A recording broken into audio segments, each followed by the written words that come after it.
오늘 우리에게 주시는 하나님의 말씀 함께 봉독하도록 하겠습니다. 오늘 우리에게 주시는 하나님의 말씀은 잠언 10장 19절에서 21절까지의 말씀입니다. 잠언 10장 19절에서 21절까지의 말씀.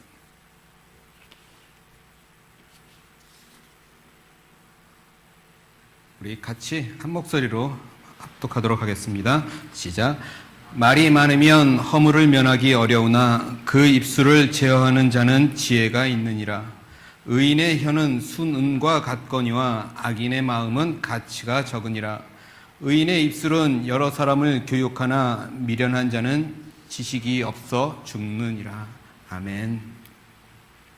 오늘 우리가 읽었던 이 본문 말씀을 가지고 입은 마음의 신호등이다라는 제목으로 함께 은혜를 나누려고 합니다. 반가운 얼굴들이 오늘 이번 주에 보이시네요. 1년 만에 뵙는 건가요? 우리가 살고 있는 이 세상을 보시면 너무나 우리 주변에 많은 신호들이 존재하고 있음을 우리가 깨닫게 됩니다. 우리 주변에 너무나 많은 신호들이 존재하고 우리는 또 그 많은 신호들을 사용하면서 살아가고 있습니다. 쉽게 얘기해서 우리가 자동차를 운전하고 갈 때 어떤 불일 때 가야 하고 어떤 불일 때 멈춰야 하는지, 파란 불일 땐 우리가 움직여야 되고 빨간 불이면 멈춰 서는 그것이 바로 신호이죠. 우리가 잘 지내다가 갑자기 콧물이 나고 기침이 난다면 그것은 어떤 신호입니까? 그것은 내 몸에 감기 기운이 있다라는, 감기가 걸렸다라는 하나의 신호인 것이죠. 또 우리가 어떤 일을 하였는데 양심에 찔림이 있다면 그것은 어떤 신호입니까? 그것은 내가 주님을 기쁘시게 하지 않았고 죄를 범했구나라고 하는 신호일 것입니다. 이외에도 많은 신호들이 있죠. 이처럼 우리는 많은 신호들을 우리 주변에 있는 사람들 혹은 다른 것들과 함께 신호들을 주고받으면서 살아가고 있습니다. 우리 주변에 있는 우리 많은 사람들과도 마찬가지입니다. 우리는 다른 사람의 마음을 직접 들여다볼 수는 없습니다. 그죠? 그러나 우리는 그 사람의 입에서 나오는 말을 통해서 그 사람의 마음을 우리는 캐치할 수 있습니다. 그 사람이 진실한지 거짓된지, 그 사람이 책임감이 있는지 아니면 무책임한지, 그 사람이 나를 사랑하는지 미워하는지, 우리는 입에서 나오는 그 말을 통해서 그 사람의 마음을 알 수가 있습니다. 이처럼 마음이 중요한데, 그런데 우리가 살고 있는 이 세상은 마음과는 상관없이 어떻게 하면 말을 잘할 수 있는지 그것에 대해서 가르치고 또 배웁니다. 내가 어떤 말을 할 때 그 사람의 마음에 드는 것인지, 내가 어떤 말을 할 때 그 사람의 마음에 감동을 줄 수 있는지에 대해서 우리가 가르치고 그것들을 많이 배우죠. 우리가 면접 시험을 볼 때도 마찬가지입니다. 회사에서 우리가 채용 면접 시험을 볼 때 어떻게 하면 그 채용 면접관의 마음에 들 것인지, 그 말하는 재주와 기술에 대해서 우리가 연구하고 공부해야 되지 않습니까? 그냥 무턱대고 인터뷰를 하고 면접을 본다고 해서 합격하는 것은 아닙니다. 그 회사에 대해서 잘 알아야 할 것이고 또 내 마음을 그 사람에게 잘 표현할 수 있는 그런 기술도 우리가 연습해야 한다는 것이죠.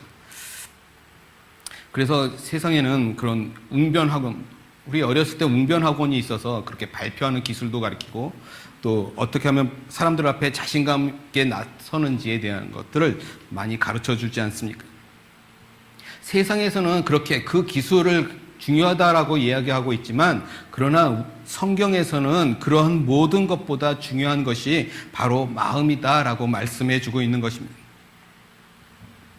오늘 우리가 읽었던 본문 잠언 10장 20절 말씀을 다시 한번 보시면 이렇게 이야기합니다. 의인의 혀는 순은과 같거니와 악인의 마음은 가치가 적으니라. 오늘 본문에서 의인의 혀가 순은과 같다라고 말하고 있습니다. 이 순은과 같다라는 말의 의미는 최상의 은, 아주 최고의 가치를 가진 은을 이야기하는 것이죠. 이 최상의 은과 같다라고 이렇게 말씀하고 있는 것입니다. 그러나 반면에 악인은 마음의 가치가 적다라고 말씀하고 있습니다. 우리가 여기서 주의 깊게 보셔야 할 것이 있습니다. 여기서 이 본문 말씀을 자세히 보시면 의인의 혀 그리고 악인의 마음, 이 두 가지가 반대되고 있는 것을 우리가 발견할 수 있지 않습니까? 왜 성경에서 의인의 혀와 악인의 혀라고 말하지 않고 또 의인의 마음과 악인의 마음이라고 말하지 않고 왜 의인의 혀, 악인의 마음이라고 표현하고 있을까? 이것은 성경에서는 혀와 마음이 하나인 것이라고 말씀하고 있는 것이죠. 잠언 10장 8절에 보면 이렇게 말씀하십니다. 마음이 지혜로운 자는 계명을 받거니와 입이 미련한 자는 멸망하리라. 여기서도 지혜로운 자와 미련한 자가 비교되고 있음을 우리가 볼 수 있는데, 그리고 마음과 입이 미련한이라고 표현하고 있습니다. 이 입이 미련하다라는 것은 말이 많다라는 것, 수다스럽다라는 단어가 함께 나타내고 있는 것이죠. 그런데 마음이 지혜로운 자는 입을 닫고 귀를 열어 마음을 받아들이는 자. 그러나 말이 많은 사람은 멸망한다라는 것이죠. 여기서도 마음이 지혜로운 자와 입이 미련한 자가 서로 반대가 됩니다. 그렇다고 해서 입이 미련한 것이 문제가 아니라, 수다를 떠는 것이 문제가 아니라 마음이 어리석은 것이 문제가 된다라는 것입니다. 또 잠언 10장 19절 보면 이렇게 말씀하십니다. 말이 많으면 허물을 면하기 어려우나 그 입술을 제어하는 자는 지혜가 있느니라. 다른 성경 버전에 보면 이 말씀을 이렇게 표현합니다. 말이 많은 곳에 죄가 있다, 죄가 많다라고 말씀합니다. 그리고 자기 입술을 제어하는 자는 지혜롭다라고 말씀하고 있습니다. 여기서 지혜로운 자의 특징이 무엇이냐면 19절에서 그 입술을 제어하는 자라고 말씀하시고, 우리가 조금 전에 봤던 8절에서는 계명, 명령을 받아들이는 자라고 이렇게 표현하고 있습니다. 마음이 지혜로운 자의 특징은 귀를 열고 입을 닫는 것이죠. 그러나 반대로 미련한 자의 특징은 귀는 닫고 입을 열어 말을 많이 하고 수다를 떤다라는 것입니다. 그렇다면 지혜로운 자는 과연 아무 말도 하지 않고 침묵하기만 하는 사람이라는 의미일까요?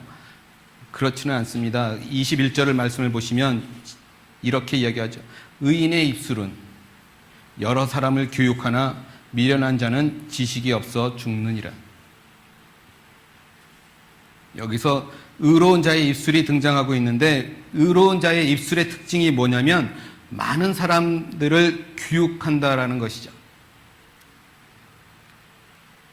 교육한다라는 말의 의미는 무엇을 가르쳐준다라는 그런 단편적인 말이 아니라, 이 말 속에는, 이 말이 갖고 있는 의미 속에는 마음에, 다른 사람의 마음에 힘을 준다라는 거죠.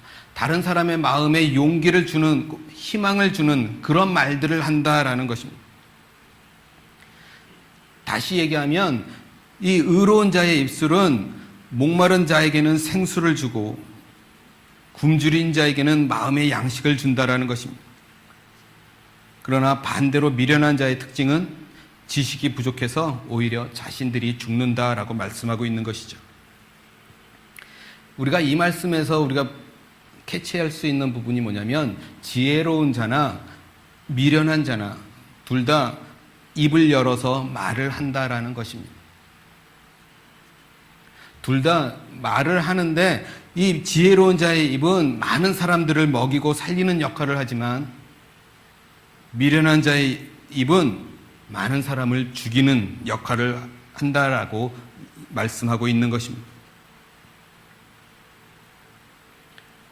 우리가 인터넷을 자주 사용하다 보면, 한국이 또 인터넷 강국이라고 이야기를 하는데, 그럼에도 불구하고 한국에서 가장 문제가 되고 있는 것이 어떤 기사들이 있습니까? 그것은 그 댓글 다는 문화가 우리 한국에 참 많지 않습니까?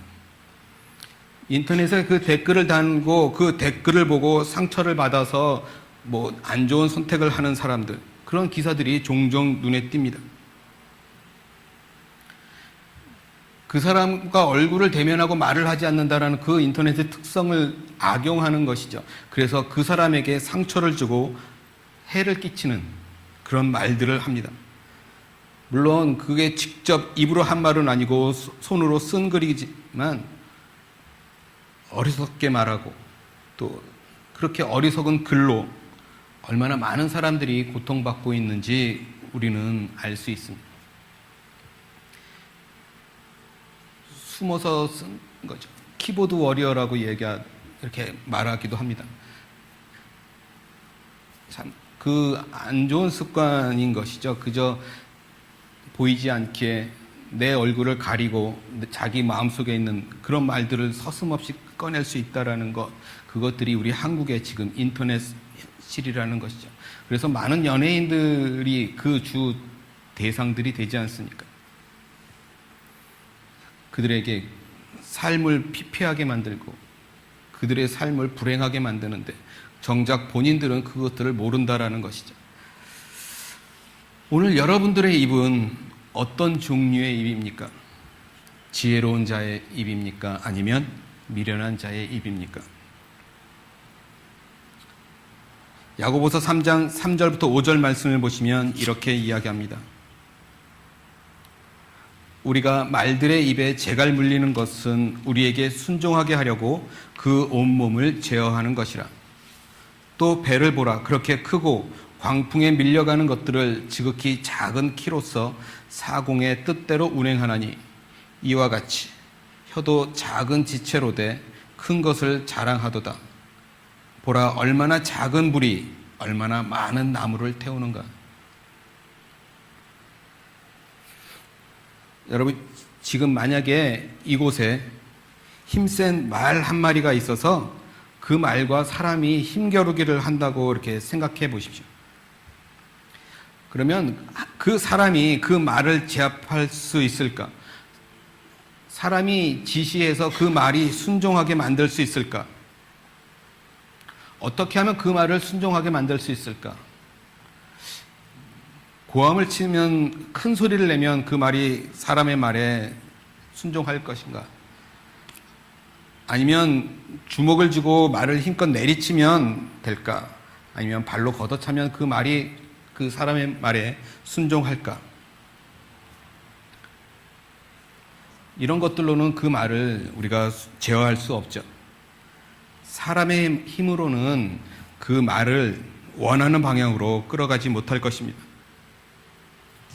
그런데 만약 그 말의 입에 이렇게 재갈을 물릴 수 있다면, 그리고 그 사람의 손에 그 손잡이가 들려 있다면 사람은 그 말을 원하는 대로 조종할 수 있게 될 것입니다. 이 야고보서 3장 4절 말씀에 보면 나오는 이 거대한 배도 마찬가지죠.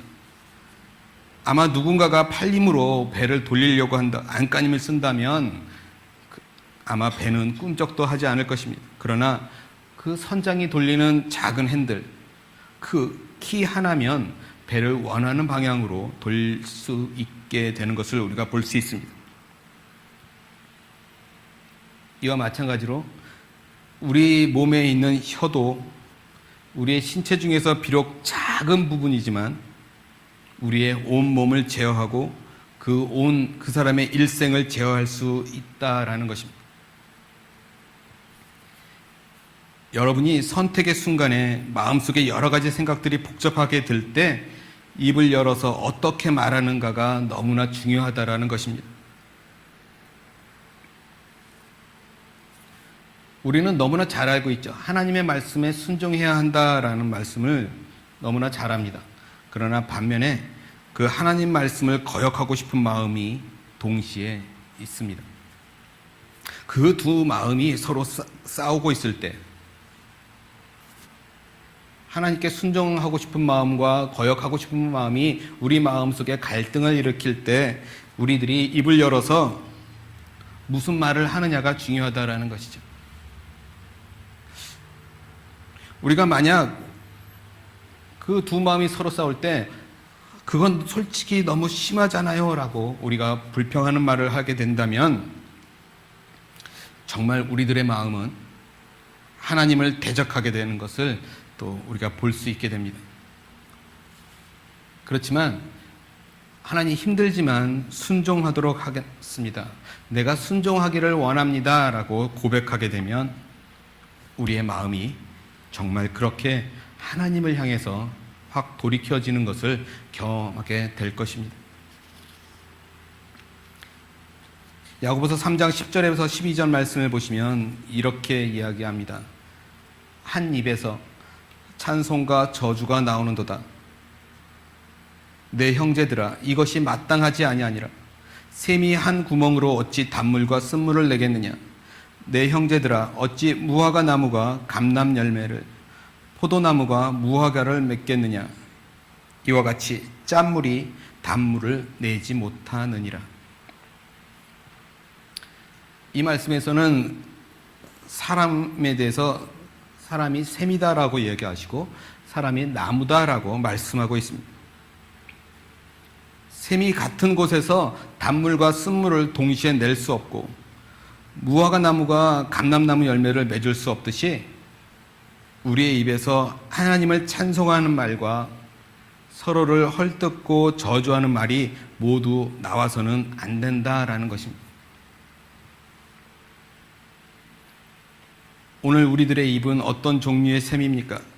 단물을 내는 샘입니까? 아니면 쓴물을 내는 샘입니까? 아니면 둘 다 내고 있는 샘물입니까? 야고보서 3장 13절에서 14절 말씀을 보시면 이렇게 이야기합니다. 너희 중에 지혜와 총명이 있는 자가 누구냐? 그는 선행으로 말미암아 지혜의 온유함으로 그 행함을 보일지니라.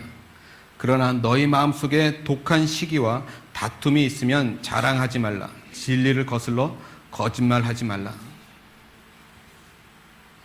이 말씀 속에서 지혜와 총명이 있는 자를 눈여겨보시길 바랍니다. 그리고 14절에 마음속 이 말씀을 기억하시기 바랍니다. 이 말씀은 정확히 우리가 오늘 읽었던 잠언 말씀과 똑같이 이야기하고 있는 것이죠. 마음이 지혜로운 자는 하나님께서 기뻐하시는 말을 하게 된다라는 것입니다.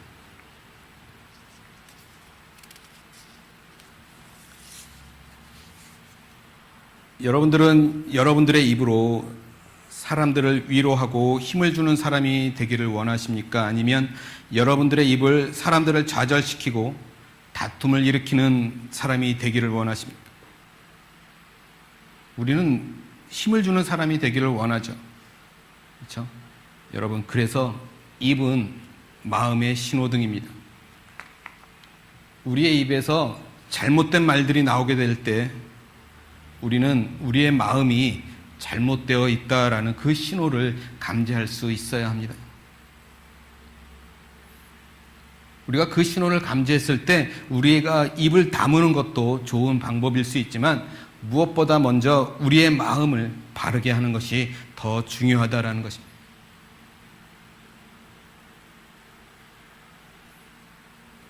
또 우리의 입은 우리의 마음의 방향을 틀어주는 이 말의 입에 있는 제괄과도 같고 배를 조종하는 키와도 같습니다.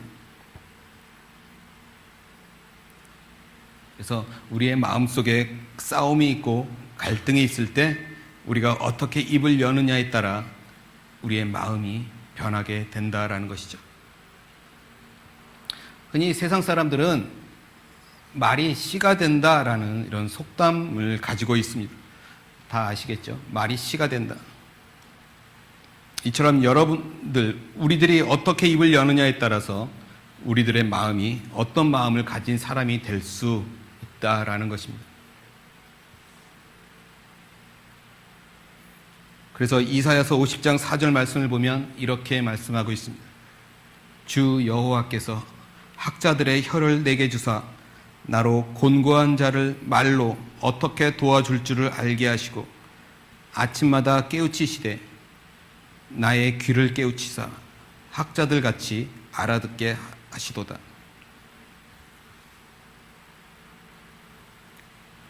이 이사야의 고백과 같은 이 고백이 오늘 저와 여러분들에게 이런 기도가 있기를 간절히 소원합니다. 하나님께서 나에게 학식 있는 자, 학자의 혀를 주셔서 이 곤고한 자에게 그 사람에게 때에 맞는 말을 할 줄 알게 해주시고 아침마다 나를 깨우치시되 내 귀가 깨우치게 하셔서 학식 있는 자와 같이 듣게 하시기를 원한다라는 거죠. 이런 기도가 저와 여러분 가운데 있어야 한다는 것이죠. 여러분, 마음이 지혜로운 자가 잘 듣는 자가 될 수 있고 잘 듣는 자가 잘 말할 수 있습니다.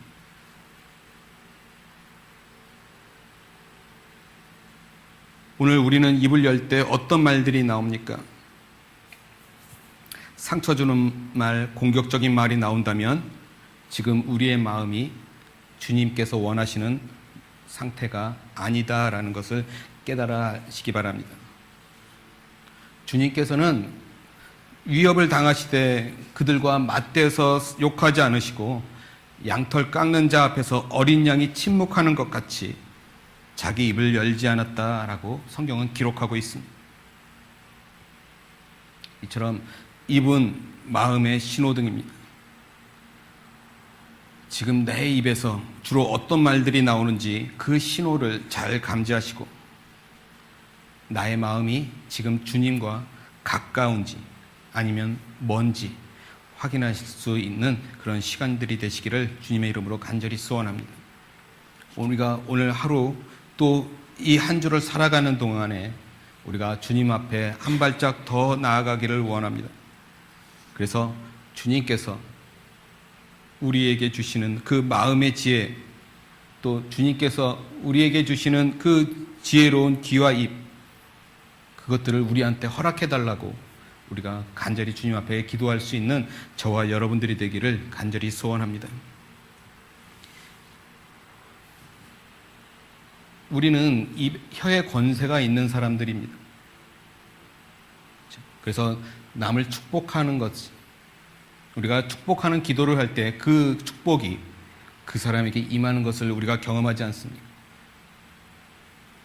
우리는 하나님의 자녀들이고 또 하나님이 우리에게 주신 그 권세를 가진 자들이기에 우리가 우리 입술을, 우리의 혀를 지혜로운 자와 같이 사용하는 저와 여러분들이 되시기를 간절히 소원합니다. 그래서 여러분들이 있는 삶의 현장 가운데서 아름다운 삶의 열매들이 맺혀져 나가기를 주님의 이름으로 간절히 소원합니다. 기도하겠습니다. 오늘 말씀을 붙잡고 기도하기를 원합니다. 하나님, 오늘 나의 입술이 어떤 상태인지 알게 하여 주옵소서. 하나님, 내 입술을 주관하여 주셔서 하나님, 나 입술을 통해서